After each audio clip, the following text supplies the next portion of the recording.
Hey guys, welcome back to another episode of Tech Talk with Zone Off-Road. I'm Andy, and today we're talking about tire clearance. Behind me we've got a 2016 GMC, and it's currently got some 33-inch tires on it, but we're going to be bumping up to a nice 35-inch tire.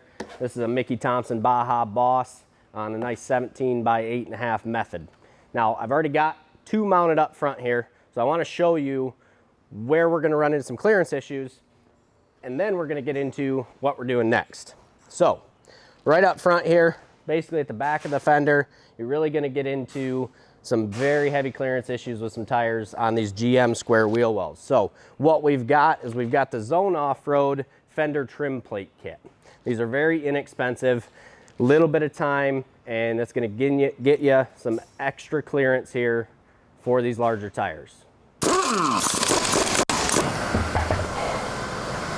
A couple of tools that you're going to need to do this job is a 7mm nut driver or a socket, T15 Torx and a T27 Torx. That's going to be to remove the outer fender trim and the inner fender weld.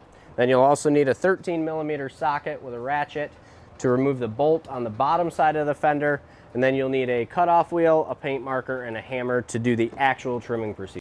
So to show you how much we're actually going to gain here, we're going to take a pre-measurement to this screw here, and the reason for that is because this is exactly where the trim plate's going to get installed and be moved back. So when we take a pre-measurement, shooting across here, we are right at about 38 inches to where that is touching. So we'll get a measurement when we're done and see how much we gained. All right, now that we've got all this out of the way, the inner fender well, the trim plate, which may or may not need to be done depending on if you have GMC or a Chevy. There are some minor variations between a Chevy and a GMC, but overall the trimming process is basically the same. So we're going to touch base on that right now. This is the fender trim plate, and this is going to go right in here. Basically, we're going to cut this out behind here, and it's going to move this back about 3/4 of an inch. And once it does that, then we're going to bolt this in place, and that's going to give us that additional clearance. We're going to mark, we're going to look at this hole right here, and we're going to draw a line straight down the edge, and then one from the top and go straight over. We're going to cut this out. And then underneath, we're going to go underneath and go from this point over to about there. That's going to give us about that much more clearance once we're done.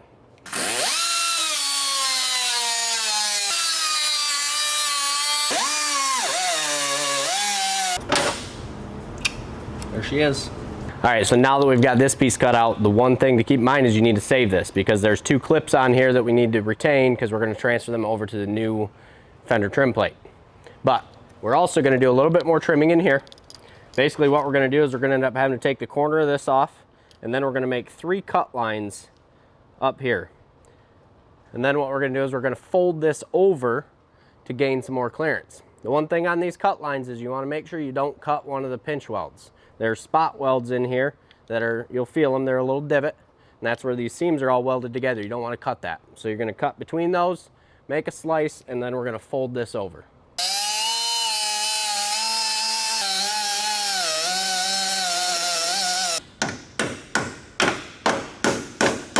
All right, now that we've got the cutting done and the main part of the modifying done, we're going to go ahead and work on installing the fender trim plate.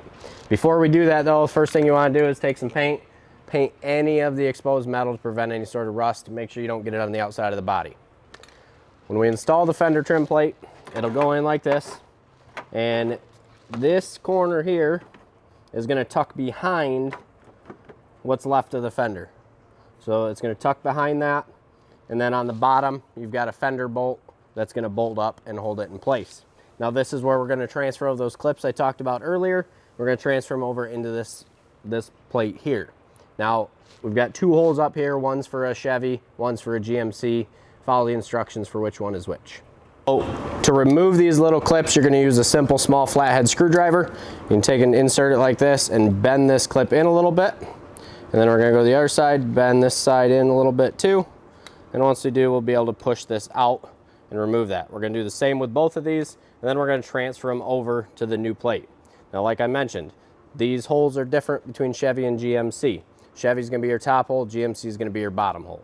Now that we've got our clips swapped over, we can go ahead and install the fender trim plate. It's very simple. We're gonna hold it up here. We're gonna take our bottom fender bolt and it's gonna go through the hole and into the factory U-nut that's on the bottom of the fender.